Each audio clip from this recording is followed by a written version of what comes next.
Beno, živijo, vikend je pred nami, seveda zadnja domača tekma in to proti Olimpiji.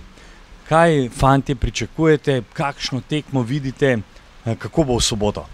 Mislim, vsi vemo, kaj je Olimpija naredila v tej sezoni, osvojila je dvojno krono, tako da mi gremo tako kot zadnje tri tekme igrati proti njim in upati na 3 točke.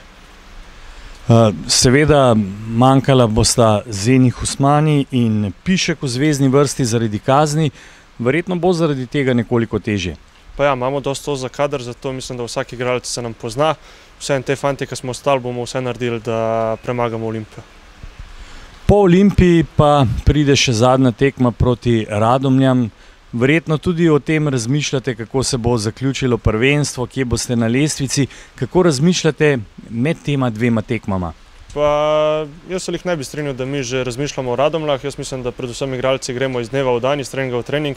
Zdaj je naš fokus na Olimpiji, po Olimpiji bomo pa vedeli, kaj se da narediti. Srečno v soboto! Hvala!